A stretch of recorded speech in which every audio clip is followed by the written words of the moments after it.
عقدة من لساني يفقهوا قولي وبعد. Alhamdulillah, kita syukur pada Allah, syukur dan syukur sangat-sangat pada Allah. Yang pertama syukur sebab kita bangun-bangun, celik-celik muka, celik mata, dah kenal Allah, dah sebut Nabi Muhammad, dah ada masjid, dah ada Quran. Dan kita celik-celik mata pula dah jadi orang Islam. Nikmat, susah. Ayat yang kita nak sambung-sambung cerita ni, bagaimana orang dulu susahnya mereka tak terpilih mendapat Islam. So pertama sekali terima kasih banyak Prof Sama-sama. berusaha menyatukan kita balik dan semua yang ada kat sini. Semoga bertambah lagi ilmu kita. Apa khabar Selesiah? Nampak kalau kepala nampak tu. Ngantuk. Oi, mengantuk. Siang malam mengantuk macam mana? Tak apa je. Nanti kita pergi Mekah lagi. Jadi ayat yang kita stop kat mana? Rasanya ayat wa asirru qawlakum tu kan? Ya. Wa asirru qawlakum aw jahru bi innahu alimun bidhatis sudur. Wa asirru qawlakum ni ialah ayat Allah beritahu awak cakap perlahan pun Allah tahu. Allah cakap kuat pun Allah tahu. Segala yang berlaku Allah tahu. Kemudian Allah tutup. Ala ya'lamu man khalaqa wa huwa al-latiful khabir. Sampai ayat ya'lamu man khalaq tu, ya'lamu man khalaq, Allah salah tanya. Seolah-olahnya Allah tanya macam ni. Allah beritahu, kenapa sampai Allah boleh tahu semua ni? Yang sembunyi pun Allah tahu, yang jelas pun Allah tahu. Kenapa yang berbunyi pun Allah tahu, yang tak berbunyi pun Allah tahu. Yang terlintas Allah tahu semua. Kenapa Allah bagi jawapan? Ala ya'lamu man khalaq, kamu tahu tak? Kamu semua tu kan aku cipta. Allah sebut, kamu tahu tak sebab apa? Kenapa aku tahu semua ni? Sebab Allah kata, yang mencipta kamu semua akulah. Jadi aku tahu semua sebab aku cipta kamu. Kemudian Allah tutup ayat tu, wa huwal latiful khabir. Wa huwal latiful khabir ni, al-latif maknanya Allah menceritakan tentang, al-latif maknanya kelembutan. Dalam bahasa Arab, al-latif, lembut, tapi lembut yang sangat power, benda tak perasan. Contohnya, saya baca buku tafsir, dia kata seperti arang batu. Arang batu tu nampak dia barang batu, tapi bila dibakar, dia mengeluarkan satu tenaga, dia boleh menggerakkan kereta api, dia boleh menggerakkan kilat. Itu ada kuasa latif itu. Lagi al-latif ialah kuasa nuklear. Kuasa nuklear yang dihimpun, dicampurkan itu, Allah ada kekuatan mencipta di sebalik benda-benda yang tak nampak tu, dia ada satu benda halus tapi memberi kuasa yang hebat. Satu. Yang kedua, Allah Ta'ala menyebut wal latiful khabir ni, Allah gabungkan latif, sesuatu yang tak nampak, kemudian Allah gabungkan dengan kepintaran, kehebatan Allah merancang. Jadi sesuatu yang berlaku kadang-kadang tersembunyi tapi penuh dengan makna. Itu Al-Latif, Al-Khabir. Saya buat contoh macam ni. Ulama tafsir kata Al-Latiful Khabir ni macam ni. Sebagaimana Latif ni sebagai contoh, dia buat contoh dia. Nabi Yusuf. Ini tengok Al-Latiful Khabir. Nabi Yusuf, siapa sangka Nabi Yusuf ni daripada orang nak bunuh dia, adik-beradik nak bunuh dia, kemudian jatuhkan, bunuh dia, letak dalam telaga. Dalam telaga buruk tu patut mati dah. Tapi Al-Latiful Khabir, Allah yang maha hebat, maha merancang, tiba-tiba ada pula orang jumpa dia. Satu, dah jumpa dia pula, kemudian dia pula dijadikan sebagai barang jualan. Jadi bila barang jualan, orang dah kalau kena jual ni, dah berstatus orang hamba, memang down, memang dah jatuh dah. Tapi Allah bangunkan lagi Al-Latif, perancangan Allah yang sangat teliti, sehingga pula tu dia dibeli oleh keluarga orang kerajaan lah. Kemudian dahlah dia hamba, kemudiannya diam-diam pula dia difitnah dengan fitnah diajak berzina. Dan kemudian tengok, bila dia ajak berzina, dia tolak, dia difitnah, lepas tu masuk penjara. orang ni kalau dah masuk penjara ni memang dah tak ada harapan, dah nak bangun balik, nak bangkit balik tu. Tapi walaupun di penjara 10 tahun di penjara, Allah punya perancangan, Allah masukkan dua orang dalam penjara tu. Kemudian Allah dalam penjara tu tengok betapa pandai Al-Latiful Khabir, dalam lembut, pandai. Allah bagi pula ilmu dia yang dia dapat dulu mula-mula kecil dulu, ilmu mimpi. Itu Allah merancang. Dalam ilmu mimpi pula tu, kemudian orang tu berlaku kepada dia sesuatu, dan akhir sekali pecah rahsia dia tu pandai. Dia pandai mentadbir mimpi, dan akhir sekali tengok Al-Latiful Khabir punya pandai Allah, Zab tiba-tiba jadi menteri keuangan. Dia menguasai negara. Itu namanya Al-Latiful Khabir. Dalam hidup kita pun kita juga. Kita dulu kan kecil-kecil, saya kecil-kecil tak tahu jadi ustaz ni. Saya tak tahu kecil-kecil punya ponten sekolah tak pandai. Boleh cakap Arab. Kemudian boleh buat master. PhD tak siap. Itu belum cakap. PhD tak siap. 2 kali, 3 kali daftar. Tak siap-siap. Ada cita-cita nak dapat profesor juga. Tapi Al-Latiful Khabir, Allah kona pula. Mula-mula ceramah, mula-mula. Kemudian boleh bawa orang pergi umrah haji, dapat lesen. Itu Al-Latiful Khabir yang sesuai untuk kita. Jadi ramai lagi kita-kita ni yang diam-diam tiba-tiba tengok macam Prof, macam Sarah tu, tiba-tiba dia businessman, suami. Jadi Al-Latiful Khabir, Suhaimi tu siapa tahu dia sekolah pondok pergi belajar di mana, di Kelantan, tiba-tiba dapat projek, dapat kepakaran. Apa dia, tak boleh tengok bukit terbalik, bukit roboh, mana dia berdoa pula.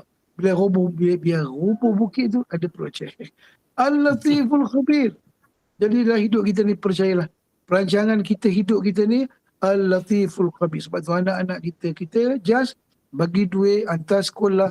Kita jangan paksa anak kita, boleh dorong dia, tapi ingat Al-Latiful Khabir yang merancang. Begitu juga, kita tak boleh sangat bersusah payah anak kita nanti besar dia nak makan apa, kita sampai terpaksa simpan duit. Jangan. Sebab Allah Al-Latiful Khabir, Allah dah pandai rancang.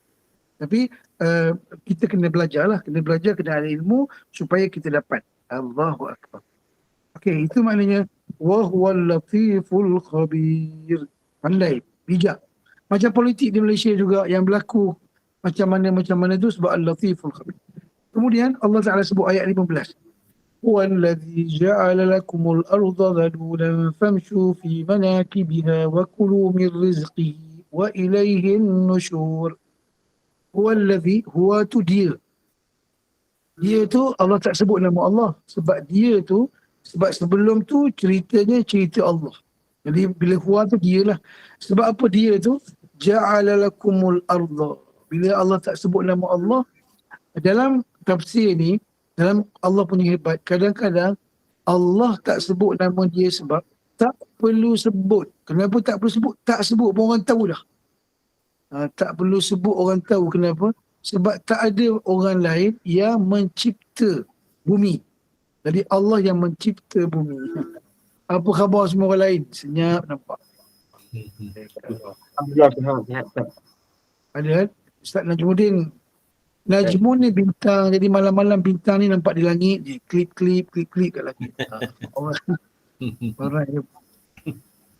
Wani pun ada, Dr. Wani. Bila ni kita punya dapat Kita ada. punya doktor, bila kita akan dapat tu? Keputusan bila? Berlebar ni. Tak tahu esok kot. Dia lambat Esok sikit. kot. Kalau kat Saudi tak takut. Sini berlebar. Berlebar. Macam confirm negatif. Betul lah, confirm negatif. InsyaAllah. InsyaAllah. Okay. Jadi huwallazi ni, huwa tu dia makna, huwa tu maknanya Allah. Jadi sebab tu tuan-tuan, bila sebut Allah ni sebab contoh, Allah datang daripada perkataan Alif Lam Lam Ha Allah. Alif Lam Lam Ha Allah. Cuba kita buang alif. Kalau kita buang alif, dia bunyi lagi. Allah buang alif, dia akan bunyi lillahi. Lillahi untuk Allah. Kalau kita buang alif, kita buang lam, dia akan bunyi lahu. Lahu ni maknanya untuk Allah juga. Kalau kita buang alif, kita buang lam, kita buang lam lagi satu, dia akan bunyi hu. Hu tu hu. Ada orang zikir pakai hu, itu tidak syariat. Sebab dia la ilaha illahu. Jadi huwa ni daripada hu lah. Huwa tu makna Allah. Siapa Allah? Ni Allah lagi sekali cerita tentang kehebatan dia.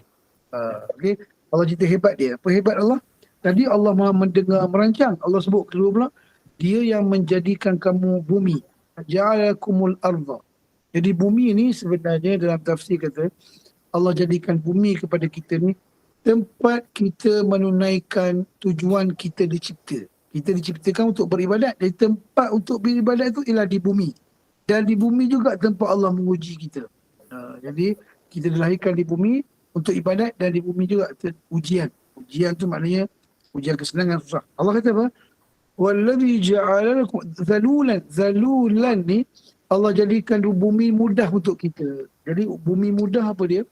Bumi mudah sebagian disebut oleh tafsir, bumi mudah Allah jadikan bumi tu lembut, boleh tanam pokok. Betul dah cerita dengan tanam pokok, boleh buat air, boleh mengairi, boleh buat bangunan. Kalau kita mati pun boleh tanam dalam kubur tu. Jadi mudah untuk kita. Kemudian Allah kata, famshu fi manakibiha. Ini ayat dia yang pernah kita sebut kan. Famshu makna apa? Famshu maknanya berjalanlah di atas muka bumi. Kenapa Allah suruh berjalan? Ulama kata famshu ni maknanya bekerjalah kamu. Jadi famshu fil ardi manakiya, sebelum berjalan atas muka bumi ni, kalau orang tanya apa hukum mengembara? Apa hukum mengembara pergi Balkan, Uzbekistan, pergi hukum bermusafir tu sunat. Sebagaimana Allah kata famshu fi manakibiha. Berjalan di segala ceruk rantau. Jadi pahala kita baru ni pergi Mekah tu macam Ustaz tu Najmuddin baca hadis tu betul dapat pahala khusus sebab pergi Masjid Haram Madinah tu pahala khusus. Okey, Allah suruh berjalan kenapa? Suruh berjalan ni saya sebut baru ni berjalan tu maknanya mencari rezeki. Yang kita sebut bila cari rezeki Allah kata berjalanlah kamu. Berjalanlah di atas nampak kali saya kena nyanyi satu lagu ni. Tidak, kalau saya nyanyi satu lagu. Sebab bila dekat Mekah nak nyanyi malu sebab suara tak sedap, nampak muka. Bila kat sini dia tak malu. Okeylah. Ada satu lagu ni cantik dengar. Sebab di Mekah kan biasa saya buka video tapi jap. Allah. Prof. Ya. Saya nyanyi satu lagu boleh? Boleh, insyaAllah. Tak ada orang dengar dalam bilik ke. Dah dengar sikit lagu ni. Ni. Sikit.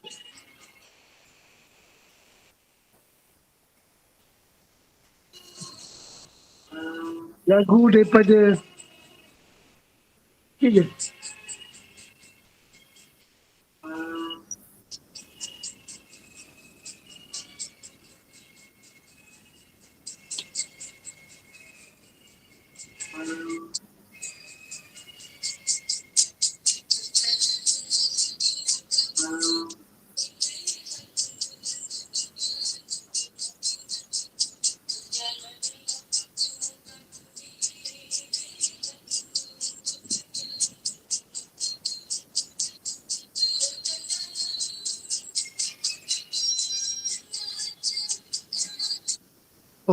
Dengar lagu tu tinggal tak masa kecil-kecil tu? Tu kan masa lagi sekolah dulu dengar lagu tu. Allah. Jadi kalau saya nyanyi pun serupa juga bagi dia nyanyi je lah. Okey.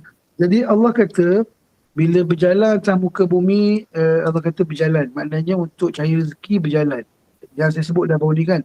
Tapi bila nak beribadat bila sampai solat fas'au ila zikrillah. Bila kamu dipanggil solat bersegeralah. Kemudian pula kalau buat baik-baik Allah kata fastabiqul khairat. Berlomba-lombalah buat baik. Itu dia. Dan wasari'u ila maghfirati. Jadi benda dunia ni berjalan. Kenapa berjalan-jalan?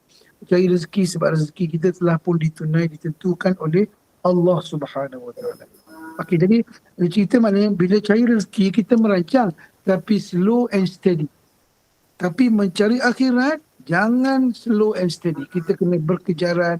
Macam baru ni lah, minta maaf. Saya nampak kat Mekah pun ni memang kalau geng Prof memang nampak sangat dia berlari-lari. pakai kain ihram, berlari-lari, nak kita mencuri-curi, curi-curi, nak masuk pagi, tawaf, malas, itu namanya, wallah itu saya tengok daripada jauh je, cuma kita orang tua kan, orang tua. Tak pula. Saya sambil gini kepala, habislah dia kan. Dan maknanya itulah gambarannya, bab solat kena berkejaran, kena bersungguh. Lebih daripada dunia lagi. Jadi itu gambaran yang baik. Saya puji bukan apa, memang nampak sangatlah. Okey, untuk jadi nak beritahu kepada kita bahawa apa? Famshu fil ardi, carilah dunia ni. Dan cuma ayat ni juga ulama mengatakan apa? Dia kata famshu fi manakibiha ni Allah menentukan rezeki kita. Tetapi Allah Subhanahu wa taala meminta kita berusaha. Tawakal kena tawakal di hati. Kita kena tawakal, tetapi usaha kita kena cari usaha. Sebab itulah tawakal tidak menafikan usaha. Usaha tidak menafikan tawakal. Jadi kita jangan berhenti berusaha dan berusaha, kerana dia melengkapkan makna perkataan tawakal. Sebab kalau tawakal tak buat apa-apa, itu berserah saja. Tapi kalau berusaha, dia panggil tawakal. Kan Nabi cerita ada seorang sahabat, mereka bawa apa, setiap orang bawa unta. Bila bawa unta pula, dia biar unta macam tu. Bila Nabi tanya kenapa tak ikat unta, aku bertawakal kepada Allah. Nabi kata tak betul. Nabi kata iqilha wa tawakkal. Ikat dulu, barulah kamu bertawakal. Jadi itu maknanya wamshu fi manakibiha. Kemudian wakulu min rizqihi. Tengok ayat ni dia bergabungnya. Wakulu min rizqihi wa ilaihin nusyur. Makanlah daripada rezeki-rezeki. Jadi maksudnya bila suruh, dia ada 3 poin. Apa dia berkata? Berjalanlah, itu mana berusaha. Yang kedua, makanlah. Makan tu boleh menikmati. Yang ketiga, wa ilaihin nusyur, dia cerita mati. Ada 3 poin kat situ. Berjalanlah, berusaha, mencari, merancang, kemudian makanlah. Makan tu pula kemudian berkait dengan mati. Bila kait dengan mati, tolong berjalan cari yang halal, makan yang halal, kemudian setelah anda berjalan, anda akan mati. Jadi ayat ni beritahu wa ilaihin nusyur, seolah-olahnya kita bukan hanya untuk makan, tapi makan kita akan ditanya. Kita bukan untuk berusaha, tapi berusaha untuk ditanya. Dan bila ditanya, maka kita kembali kepada ayat kedua. Ayyukum ahsanu amala. Makan yang terbaik. Rezeki, cari rezeki yang terbaik. Kemudian bila kamu mati, kamu akan ditanya ayyukum ahsanu amala. Macam saya sebut banyak kali. Jadi apabila kita baca surah Al-Mulk, kita berjalan, cari rezeki, ingat kita akan mati. Jadi bila ingat mati tu, barulah kita lebih berhati-hati. Allahu Akbar. Okey, kemudian satu lagi. Kemudian Allah Ta'ala sebut, selepas Allah sebut dia berkuasa menjadikan bulan, menjadikan bumi, menyiapkan makanan untuk kita, sampai ayat yang ke-17, Allah kata apa? Allah bawa ayat pula tentang ayat yang ke-16, Allah cerita dengan janji. Allah menggertak. Allah gertak orang kafir pula. Sebab Allah dah cerita, Allah menjadikan hidup mati, kemudian Allah jadikan neraka, Allah jadikan bumi bagi tempat duduk. Kemudian dia kufur juga dengan Nabi Muhammad. Maka Allah pun turunkan ayat amintum man fis sama. Ayat yang ke-16. Apa kata Allah? Saya baca. Amintum man fis sama'i an yakhsifa bikumul arda fa idza hiya tamur. Jadi ayat ni Allah nak bagi tahu kat orang kafir, kamu dengan sedap duduk. Sebab apa? Allah kata, tengok ayat dia. Amintum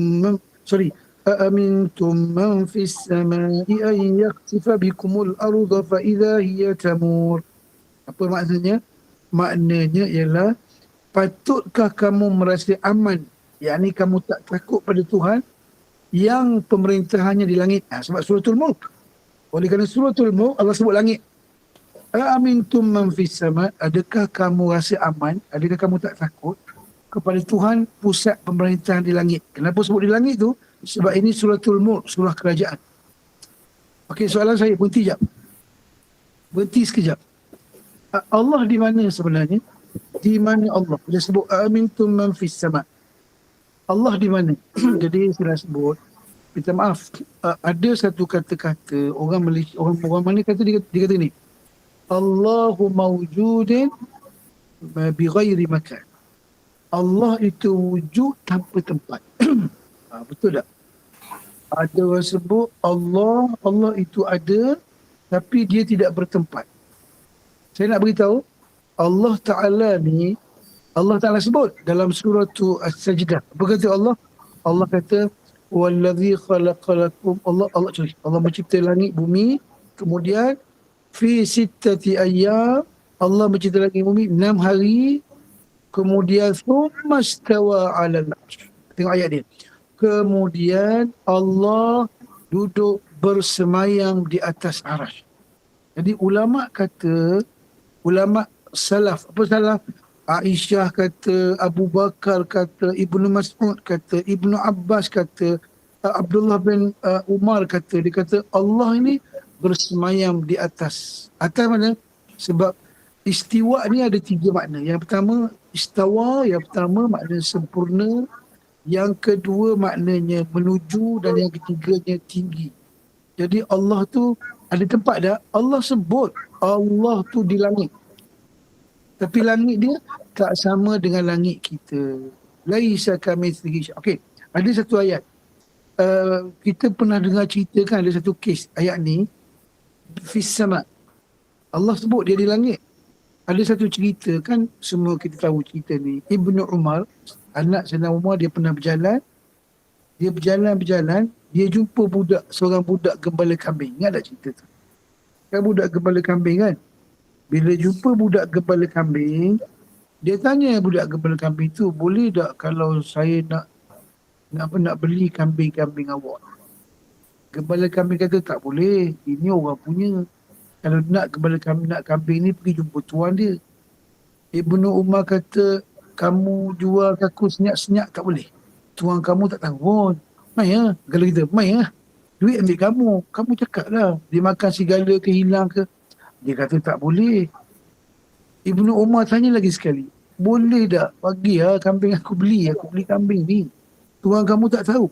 Budak tu dia angkat tangan, dia tunjuk ke langit. Gini, tangan saya dia tunjuk ke langit. Dia kata dia sambil tunjuk ke langit. Fa'aina Allah. Dia tunjuk ke langit.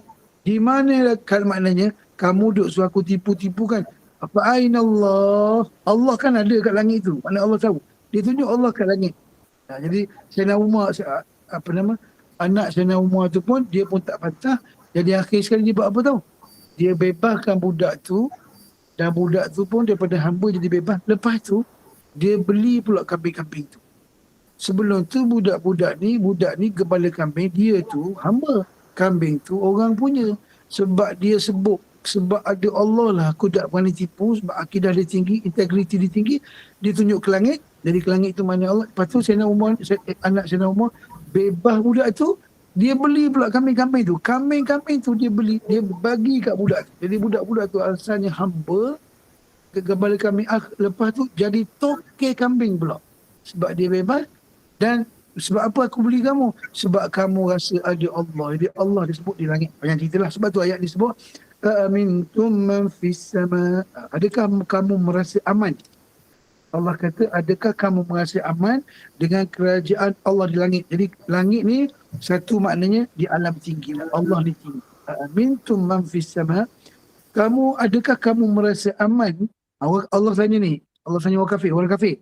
Kamu tak ikut Nabi Muhammad, kamu tak pedulikan Al-Quran, kamu kata Muhammad cipta Quran, aku dah beritahu azab gini. Amintum man fis sama. Adakah kamu rasa tenang? Adakah kamu tak takut? Tak takut siapa? Man fis sama. Siapa kat langit tu? Allah yang pusat pemerintahan di langit. Kenapa tu? Allah ajar. Ayyursila alaikum hasiba.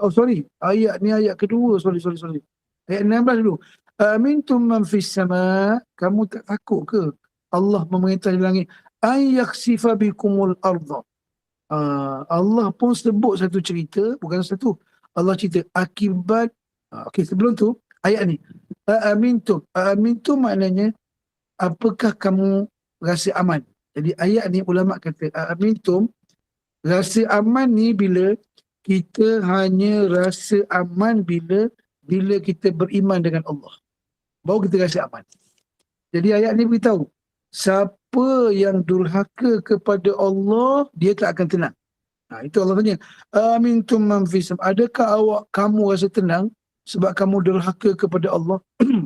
Jadi tuan-tuan, saya nak beritahu, nak buat macam mana nak jadi tenang? Ulama kata yang nak tenang, yang pertama nak tenang, first, anda kena banyak bergantung kepada Allah, anda akan tenang. Jadi beriman dengan Allah satu. Yang keduanya kan, kita tawakal. Siapa bergantung harap kepada Allah, tenang. Nabi Muhammad, walaupun ramai orang musuh dia nak bunuh dia, Nabi tenang. Kenapa tenang? Sebab dia bergantung pada Allah. Kalau kita hilang duit, kena tenang. Kenapa hilang duit? Tak apa. Sebab kita mengharap duit itu bukan hilang, cuma tak jumpa. Ataupun duit itu dijumpa orang lain. Saya balik semalam, relax tidur, lepas tu ingat, duit aku ada lah, tak tukar lagi. Duit dolar yang lama-lama bawa. Bukan duit saya, duit Iman Travel. Allah, duit aku banyak juga tu, kat 5-6 ribu dolar US. Alah, lepas tu tolong. Nak hilang lah, kalau hilang dapat korang boleh pandai aku. Agak aku derma, memang tak derma. Hilang baru derma. Lepas aku relax kejap. Oh tinggal, ada kat seluar. Alhamdulillah, tak ada derma. Tak salah, bergantung pada Allah tidak. Ada seorang tu gini, dia ada duit. Duit dia ada 1,000 duit dia. Duit dia 1,000. Bila 1,000 hilang 100. Bila hilang 100, dia bising, duit aku hilang 100. Siapa nampak duit aku hilang 100, hilang 100. Dia bising lah, duit aku cari lama-lama 100 hilang. Siapa jumpa ni? Tiba-tiba dah bising sangat, orang bagi. Ambil duit 100, ganti awak yang hilang 100 tu. Dapat je duit 100, menangis dia. Menangis kenapa? Sedih dia kata, kalaulah duit aku 100 tak hilang, jadi 1,100 duit aku. Punyalah. Haru punya orang. Orang nak ganti jadi tamak macam tu lah. Patut dia redha lah. Tidak, dia sedih lagi. Kenapa? Kalau tak hilang yang 100 tadi, kan jadi 1,100. Jadi saya nak beritahu, amin tu, cara nak tenang dengan Allah bergantung. Sebagai contoh lah, minta maaf. Sebagai contoh bergantung, tengok Nabi Ibrahim. Nabi Ibrahim kan nak sembelih anak dia. Memang derita. Tapi dia bergantung pada Allah, tenang. Tapi sebelum tu lagi tengok. Ketika Nabi Ibrahim tinggalkan isteri dia dekat Mekah. Isteri dengan anak dia Ismail. Tenang aja. Bila Nabi Ibrahim nak pergi ke balik Palestin, isteri menangis, pegang kuda, pegang Nabi Ibrahim. Kemudian Nabi Ibrahim kat tangan, Rabbi inni askantu min dzurriyyati. Ya Allah, aku tinggalkan zuriat aku. Bila Nabi Ibrahim tinggalkan zuriat, tahulah isteri dia tu, Nabi Ibrahim ni dia tak sia-sia, dia tinggal sebab Allah suruh. Dia tanya, adakah Allah yang suruh kamu tinggalkan aku dua beranak kat sini? Nabi Ibrahim jawab, ya, Allah yang suruh. Bila Allah suruh, isteri Nabi Ibrahim tu jawab, idzan lan yudayyi'ana Allah. Kalau begitu, Allah tak akan biarkan aku sebab Allah yang suruh. Jadi bila kita bergantung dengan Allah, selamat. Sebab tu kita tak boleh bergantung dengan suami kita. Suami kita, dia hanya boleh bagi nafkah. Tapi sebenarnya bagi rezeki ialah Allah Subhanahu Wa Taala. Jadi kalaulah suami kebetulan mati ke, kahwin lagi ke, itu nak suruh kita bergantung kepada Allah. Bro, ada seorang Petronas. Dia telefon saya. Dia kata, Ustaz, suami saya baik sangat Ustaz, gini. Kenapalah dia kahwin seorang lagi sampai hati betul tu. Lama masa tu bulan Ramadan. Dia sebut kat saya, dia kata, Ustaz, boleh tak saya nak bunuh diri? Dia nak bunuh diri. Saya kata boleh. Tapi saya kata kalau nak bunuh diri, tunggu lepas raya baru bunuh diri. Kenapa? Awak puasa dah dulu, bunuh diri lepas raya. Jadi bila bulan puasa kan tajuk ibadah. Lepas raya dia telefon, Ustaz, apa dia? Saya tak jadi bunuh diri, Ustaz. Kenapa pula?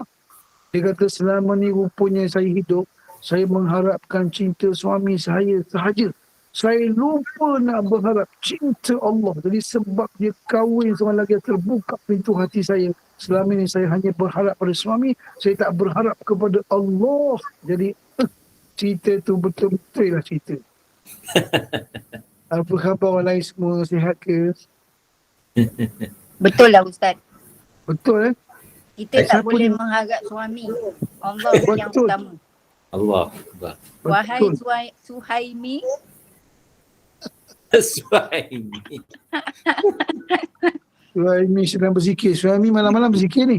Dia Dia tengah tahu. sedih. Dia tak pandai buka Google Meet.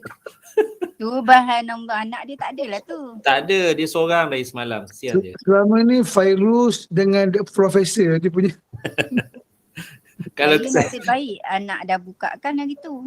Kalau tidak tak, sama kalau je. kita tak ada, dekat KLIA dia lagi ni, dia tak pandai buka My Sejahtera. Betul. Tapi yang cantik tu dalam tengah-tengah sibuk tu dia tolong masukkan pack orang tu cantik. Allah. Dan gurau-gurau tak apa. Suhaimi bagus. Okay. Jadi Allah kata apa? Amintum man fis sama. Adakah kamu rasa tenang? Maknanya adakah kamu rasa tenang? Kamu tak takut ayat ni. Kamu tak takut ke dengan kerajaan Allah di langit? Jadi maksudnya apa? Orang durhaka kepada Allah ni dia tidak tenang walaupun nampak senang. Jadi kita hidup ada dua tau. Satu senang, satu tenang. Satu senang, satu tenang. Ada orang banyak senang tapi tak tenang. Ada orang tu tenang walaupun tak senang. Yang kita pergi umrah baru ni, kita nampak macam senang. Lepas tu tenang je. Yang kita tak nak, senang pun tidak, tenang pun tidak. Jadi amintum ni, Allah beritahu, orang kafir memang tak tenang. Kenapa? Tengok ayat seterusnya. Allah marah dia. Allah kata, kamu tenang ke? Dengan kerajaan Allah tak takut ke? Ayyaksifa bikumul ardah. Allah buat contoh. Buat contoh, ayat ni macam orang kafir lah. Sebab ayat ni sedang berdialog dengan orang kafir kat Mekah. Kamu rasa tenang ke? Kenapa? Kamu tak ingat ke orang durhaka kepada Allah dulu? Apa yakhsifah tu? Yakhsifah tu Allah benamkan dalam tanah. Jadi Allah bawa cerita. Apa cerita Allah? Cerita orang-orang dulu yang tak selamat. Bila mereka durhaka kepada Allah, Allah pernah hancurkan mereka. Yakhsifah tu Allah tunggang terbalikkan bumi. Bergegarlah bumi. Serta merta yakhsifa bikumul ardah tu gegar Allah tunggang terbalikkan bumi. Allah timbuskan mereka dengan serta merta dan mereka lenyap dengan serta merta. Jadi ayat ni nak beritahu pada tuan-tuan sebelum ni Allah cerita, dia cerita bumi. Allah kata dia berkuasa, dia boleh buat azab. Bila Allah sebut kuasa Allah, hari ni Allah tunjuk kuasa. Apa kuasa Allah? Allah pernah menenggelamkan bangsa-bangsa yang tenggelam. Antaranya Allah sembamkan dalam bumi, antaranya Fir'aun, antaranya Qarun, antaranya kaum Nabi Lut ni saya baca. Kaum Nabi Lut dia yang apa gay tu, yang lelaki dengan lelaki tu, dia kaum Nabi Lut ni dia kena putar oleh angin 8 hari. 8 hari dia orang kena putar berpusing atas udara 8 hari. 8 hari kemudian Allah sembam, boom, jatuh ke bumi, mayat berkecai. Bila hancur tu barulah bumi Allah terbalikkan dia. Jadi seksa betul. Kena dipusing oleh angin 8 hari, kemudian Allah bam ke bumi dan Allah tenggelamkan dia. Laut mati jadinya, yang bumi yang bawah, yang atas turun ke bawah. Jadi Allah tunjukkan kekuasaannya. Kenapa? Tujuannya nak suruh orang kafir rasa takut, gerun dengan ayat-ayat Allah, dan Allah buat, maknanya Allah mengancam ni dengan bukti. Untuk makluman, oleh kerana peristiwa yang Allah sebut ni, Allah tenggelamkan. Orang kafir semua tahu cerita mulut ke mulut, mulut ke mulut. Dia tahu cerita. Salah satu contohnya, cerita Ashabul Kahfi. Orang kafir Mekah, dia tahu cerita. Ada orang tidur sampai 303 tahun. Dia orang tahu cerita. Bila turun ayat tu, cuma dia nak sahkan dia pergi dengan orang kafir. Dia tanya ke ahlul kitab. Jadi ayat ni Allah nak mengancam dia, jangan kamu duduk tenang-tenang sebab aku pernah menenggelamkan kaum-kaum dahulu, fahiyya tamul, dalam kekufuran dan tak ada seorang pun selamat. Okey. Kemudian ayat kedua pula. Am amintum man fis sama. Ayat yang sama. Adakah kamu merasa tenang dengan yang di langit? An yursila alaikum hasiba. Allah mampu, yang pertama, Allah mampu membenamkan. Itu satu kuasa Allah. Yang keduanya, Allah mampu menghantar angin kepada kamu. Menghantar angin kepada kamu macam saya sebut tadi. Sebab apa? Sebab sebelum ni Allah katakan, aku menguasai bumi, aku menguasai langit, aku jadikan langit, jadikan bumi. Jadi bila Allah menguasai langit bumi, bila Allah nak bagi angin, Allah boleh buat. Allah nak benamkan. Jadi ayat Allah ni memang teratur cantik. Bila sampai masa, Allah tunjuk kuasa dia. Jadi Allah Subhanahu Wa Taala menunjukkan, beritahu pada orang kafir tu, jangan kamu tenang sebab ada contoh yang keduanya apa dia? Contoh keduanya, aku utuskan angin yang panjang, angin yang teruk, ribut yang menghujai kamu. Ada ribut pula, contohnya ribut dengan batu. Ribut dengan batu. Mereka mati berkecai. Dan akhir sekali Allah sebut, fasata'lamuna kaifa nadhir. Kamu akan rasalah betapa buruknya amaran Allah Subhanahu Wa Taala. Jadi Allah Taala beritahu kat Nabi Muhammad, beritahu kepada orang kafir, ayat ni mereka akan dihancurkan dengan dua cara. Yang pertama dengan cara menimbus, dan yang kedua dengan meributkan mereka. Jadi Allah minta orang kafir yang dah tahu cerita tu perhatikan. Jadi kita pun ayat ni apa dia? Kita pun walaupun cerita ni cerita lama, kita kena belajar juga, ambil pelajaran daripada apa? Daripada peristiwa orang-orang dulu, supaya kita takut bila Allah marah. Allah tak kira zaman dulu ke zaman sekarang apa. Kalau dulu kita kena banjir zaman Nabi Nuh, banjir. Zaman sekarang mungkin banjir pun ada. Zaman sekarang banjir maksiat dan banjir mungkar. Zaman dulu kena tenggelam di bumi. Yang kita ni bukan bumi kena tenggelam, tapi kita punya apa? Hidup kita dah tak ada, macam ditenggelamkan, tak ada arah hidup dan sebagainya. Okey?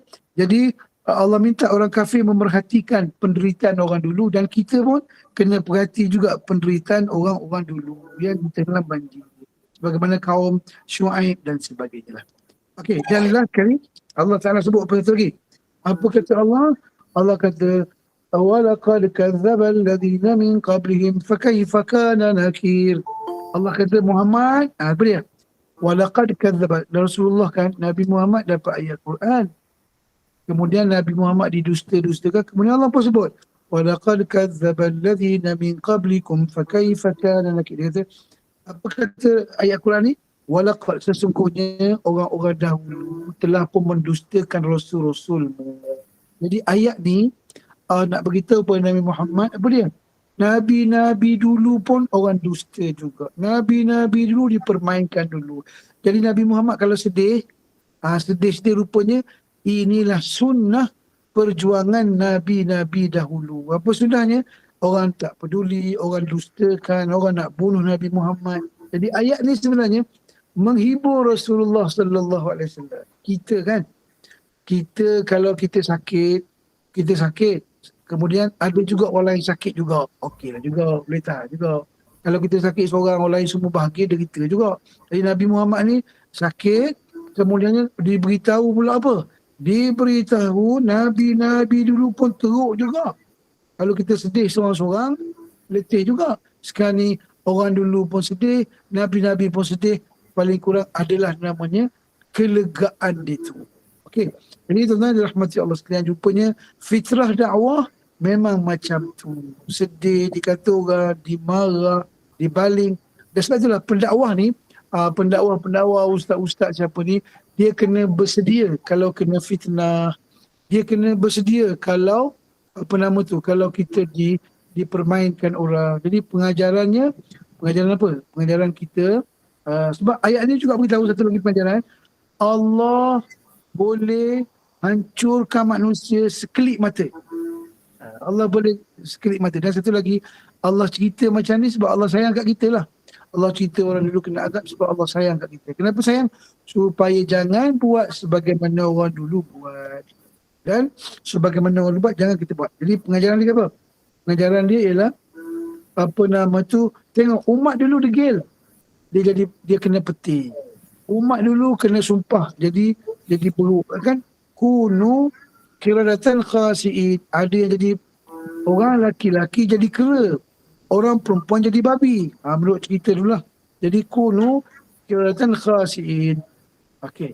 Jadi hukuman azab akan datang bila Allah murka, bila Allah marah. kita dah tak boleh buat apa-apa lagi. Jadi jadikanlah kisah-kisah ni sebagai panduan kepada kita. Okey, lagi satu pengajaran dia, orang dulu-dulu kuat.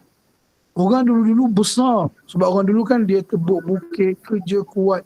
Tentera dia ramai tapi besar, kuat. Tapi walaupun mereka kuat, mereka kena hancur. Bila Allah azab, tak ada yang selamat. Jadi kita ni kecil-kecil, kemetok-kemetok. Bila Allah marah, datang angin, datang itu, kita tak boleh buat apa. Jadi semoga adalah sedikit pengajaran. Jadi supaya kita jangan mengulangi kesilapan umat dulu. Kita kena bersama Quran macam Nabi Muhammad. Kena amal Quran, kena sebarkan Quran. Kena dakwah. Saya sebut satu poin last. Ayat ni beritahu apa? Sunnah Nabi yang paling besar sekali ialah sunnah ad-da'wah. Itulah sunnah paling besar. Jadi marilah kita berdakwah kepada Allah Subhanahu Wa Taala. Okey. Sampai kat situ dulu. Dulu sementara. Ada soalan ke atau macam mana?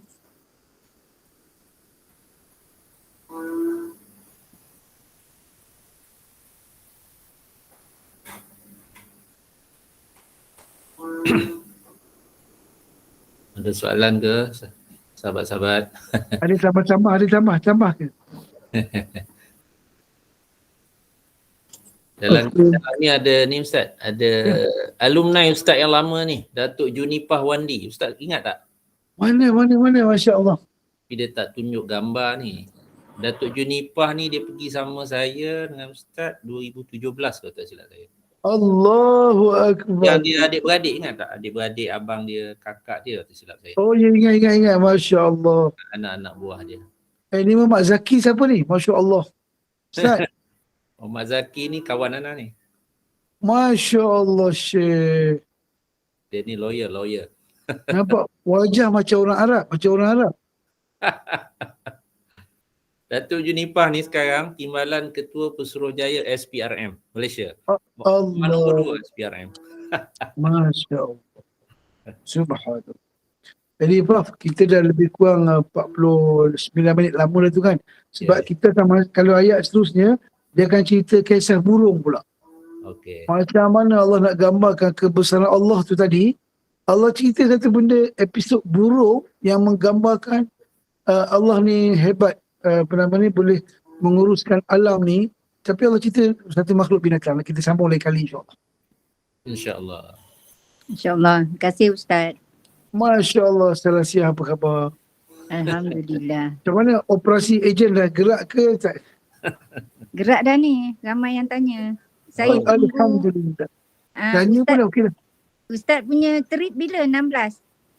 Saya trip 14/1/23/1. Saya pergi 23. 14 saya bulan 12. 14 bulan 23 bulan 12. Oh, 14 hingga 23. Tak, 14/1 14 sampai 23/1. 24. 14 sampai 26. Oh, 26. Oh, itu memang problem lah. Kenapa? Dia dan tanya kenapa lebih hari pula dah. Yelah, kita orang terkurang hari. Astagfirullah. Betul. Tapi kita walaupun kurang hari, duit kita bayar ngam-ngam. Okey. Sebab hari pertama 17 dah bayar dah walaupun hari 27 tu kan. Kita baru sampai pukul 3. Patutnya sampai esok pukul 3 petang. Tapi kita kena bayar juga. Yang ni lebih 2 hari. Tak tahu nak tak mana duit ni. Tadi duit dalam poket ada tadi? Terima kasih banyak. Barakallah. 14 sekarang hingga ni- 26 Takutlah Ustaz sebab dia ada varian baru ni. Itu takut tu. Membimbangkan. Betul lah. Varian baru ni dia Hari tu kan dekat KLIA tu. dia spread lah dekat Eropah sama apa ni? Afrika ni kan, Omicron ni. Jadi itulah dia cepat. Allah tak tahu. Selamatkanlah kami ya Allah. Amin. InsyaAllah. Allah kot. Tawakal Ustaz. Tawakkalna. Tawakalna. Rindu nak flash Tawakalna. Allah. Jangan buang. Tawakalna jangan buang tu. Tak buang. Buka juga tu. Tengok juga. Tempah sekali. InsyaAllah. InsyaAllah. InsyaAllah. Prof, terima kasih banyak. Saya rasa kalau kita nak buat, saya bersedia je bila anytime sebab PKP ni mungkin kita habiskan masa PKP ni boleh? Boleh. InsyaAllah. Okey. On. Oh, auto on. On. Boleh Ustaz. Fairuz, cuba cakap sikit. Fairuz. Fairul, cakap sikit Fairul. Abnal Teh Kiah. tarik, teh Apa tarik. mau cakap? Farah apa mau cakap? Tarik satu. Ya salam. Yes. Teh tarik, martabak. Murtabak. Tak boleh keluar bilik lagi. Teh tarik apa? Teh tarik. Masya Allah. Itu yang sudah rindu sama tetare, murtabak semua rindu. Panda ada. Allah. Dekat tepi pagar gantung. Oh, boleh ya? Boleh je. Boleh je. Hantar kat pagar. Letak kat pagar. Itulah hari ada orang hantar buah mangga dekat pagar. Masya Allah. Hari Ya, tu kan main-main. saya ada cakap saya rindu mangga kan. Hari ni Ah. orang sangkut dekat pagar. Oh. Ya Allah, baik. Subhanallah. Apa tu Alhamdulillah. suami dah potong dah tu. Dah makan dah ni sama tu jamuan dekat rumah kan. Aha. Kita ada ceramah jamuan di rumah masing-masing. Rumah masing-masing. Jamuan rumah masing-masing. Masya Allah. InsyaAllah. Alhamdulillah. Terima kasih Ustaz. Sama syukur Prof. Terima kasih Prof. Sama-sama. Prof, InsyaAllah. banyak Masya Allah. Nanti kita set lagi insyaAllah. Tanya. Okey, insyaAllah. Harap semua. Terima kasih Ustaz. Terima kasih Barakallah Prof. sama-sama. Terima kasih banyak-banyak. Syukran, barakallah. Terima kasih. Barakallah. Barakallah fiik. Assalamualaikum warahmatullahi wabarakatuh. Waalaikumsalam warahmatullahi wabarakatuh. Jumpa lagi insyaAllah. InsyaAllah. InsyaAllah. Terima kasih Ustaz. Asal Allah terbuat.